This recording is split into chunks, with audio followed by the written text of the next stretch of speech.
Hello, everybody, and welcome to the last set of videos here on my uh, playlist of all the social media and digital marketing introductory videos. And today we're going to talk about social media ROI. And I put social media employees, but it's really about determining what to do when you need some help. Specifically, do you hire somebody full time or do you outsource and look at a contractor or a freelancer? So there are a total of 18 slides in this one here today. And really, we'll probably go through a couple of videos. I don't think I'm going to fit it all into one. To start, though, think about social media ROI by taking a big step back and looking at marketing and advertising from the Mad Med 1950s and 60s era.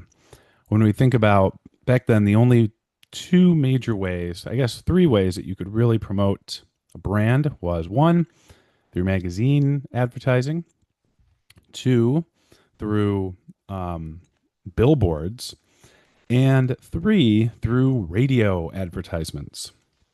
Now, all of those had their own pros and cons. And the one that I like to picture and talk about are billboards. So we've all driven by a billboard before on the freeway. Chances are, if you're in Michigan, you drive a good amount each day.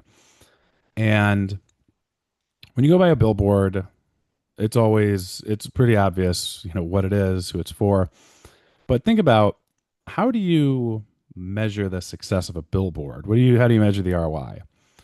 You can usually get a good estimate on how many cars drive by a billboard per day. And some more advanced numbers today can even give you some figures that will tell you how many go by at certain times of day, like rush hour. But that doesn't account for how many people are in the car. That doesn't account for, are they actually looking at the billboard? And it does not account for any action that they take, if any.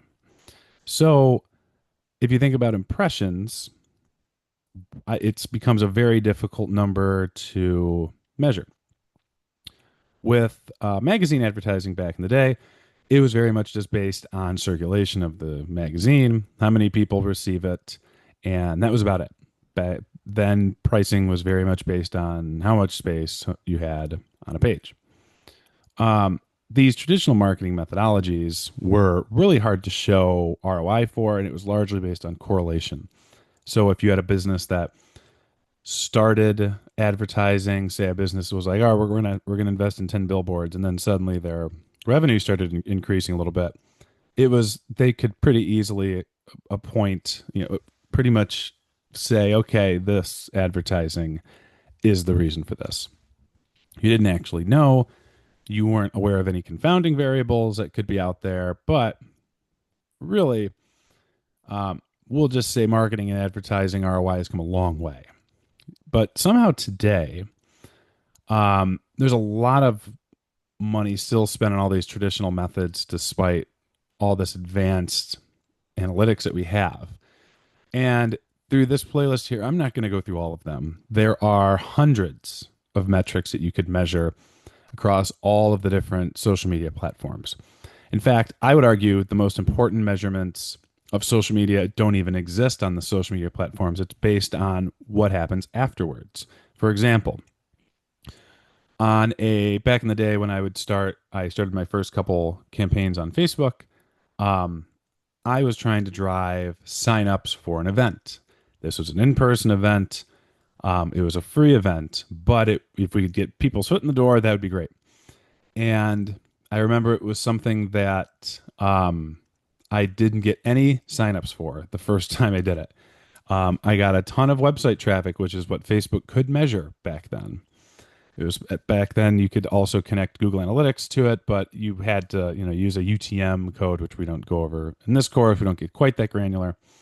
But it was interesting because the way that I would look at it is, okay, I could drive X amount of traffic, X amount of visitors to my website. Big success. But then I didn't get anybody to the event. So was it a success? Tough to tell.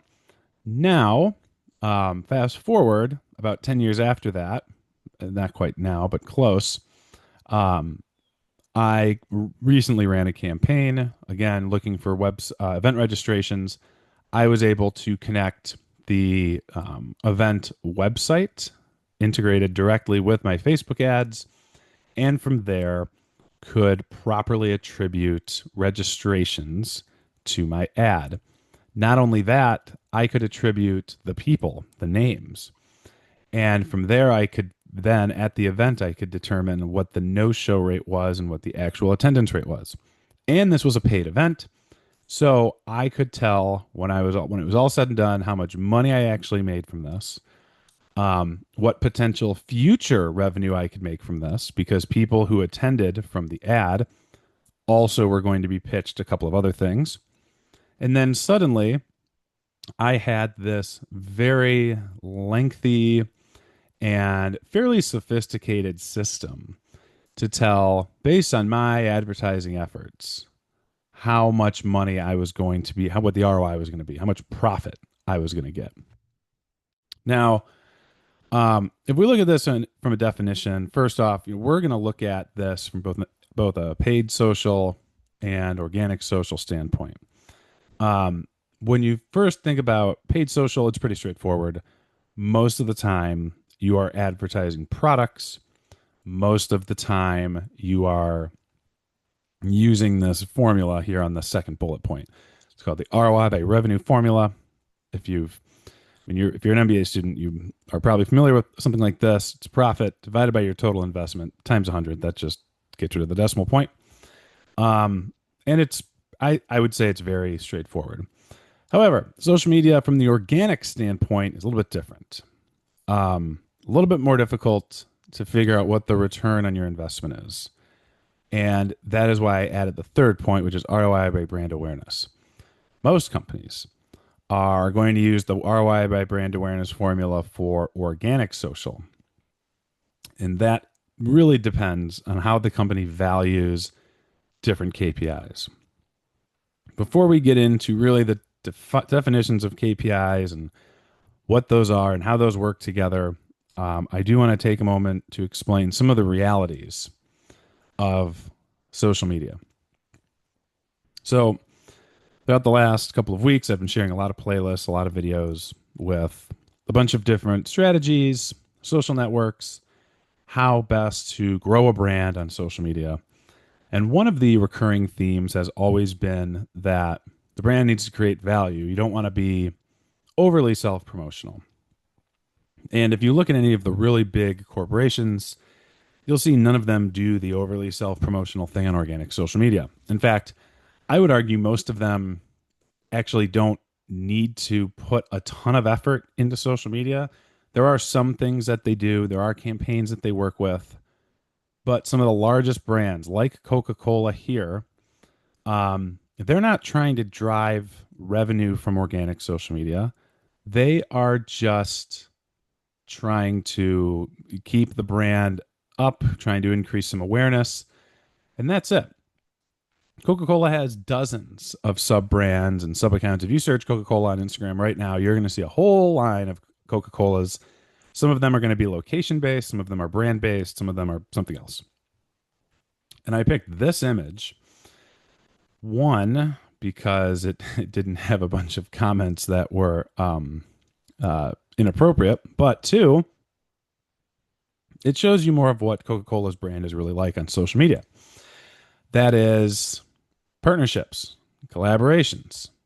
Coca-Cola, along with many others like them, they use social media to build their brand through building collaborations, whether they be with influencers or other major celebrities, and they use this to connect with followers. And this doesn't really happen by selling products. Yes, this woman, Rosalia, has a Coca-Cola in her hand, of course, but she's not telling you to drink it. This is not a traditional TV ad, and there is nothing in the description of the post from Coca-Cola that says to buy anything. There's no call to action. It's very surface level.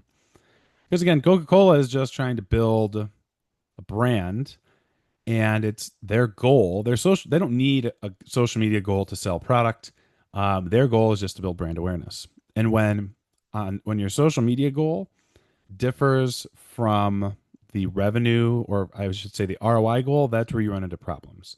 So, whatever your goal is for social media, whether it's brand awareness or driving revenue, that is going to be what you need to be using in terms of the ROI formula from this last slide. If they mismatch, you're in for a world of hurt. So, I don't know what Coca Cola's equation is here, what their formula for figuring out brand awareness is. I have no clue. They might not even do that, but pretty sure they're not trying to drive dollars from all their organic posts. And this, I mean, I had to scroll for a while before I saw something that was just usable. Not a single post I saw up to this point. This is from 2023, not even this year. I was scrolling for, I mean, every post I saw when I was scrolling was not trying to be super self promotional. Um, so yeah, we can do one more slide here. So all of this is to say there's a lot of common misconceptions with social media, what it means, and what the ROI is supposed to be. Um, the first point that I like to make here is that hey, the misconception is that there's a lot of people out there that think, oh, if you just post all the time, it doesn't matter what you say, you're going to lead to all sorts of conversions and sales. That is not the case. There's got to be a strategy, as we talked about in an earlier video. Um, and also, there needs to be some goals, some objectives, which we'll get to in the next video. But really, when you think about the payoff and what's the true value of social media for a brand, it's just increasing brand awareness, the people and how much they know about it. I would say brand equity is there with it. So brand awareness is just the number of people who know about a brand. Brand equity is how well, how positively they are holding that brand. And there's no easy way to measure it in dollars and cents. You can put a number on it, which that'll be the focal point of another video here in the playlist. And you could equate that to dollars down the line. But when looking at it from the surface level, you can't just quickly look at a report and be like, wow, we made $100 today. That's that's not what most organic social media is about. And two, it's just not a realistic way to look at it. Unfortunately, a lot of companies' leaders have that expectation. Those are the classic misaligned expectation where they expect dollars. They expect the bottom line. They expect social media to be a sales generator. And when you turn social media into a sales tool, that is where you begin to lose all of the fun that a lot of these brands can have. Companies like Duolingo, they don't do social media because because they see it as a sales tool. They look at it as a brand awareness tool. And yet they've seen massive strides in the entire business ever since they started really leaning into their social media strategy and having fun with it. So that's where we'll leave this first video. We're going to go in next into really the impact and what CMOs are experiencing. Then we'll also start to look at the analytics. So next time, come on back. We'll start here. And until then, be sure to check out brands like Coca-Cola, any major company. And I think you will see they are really in it for the brand awareness play.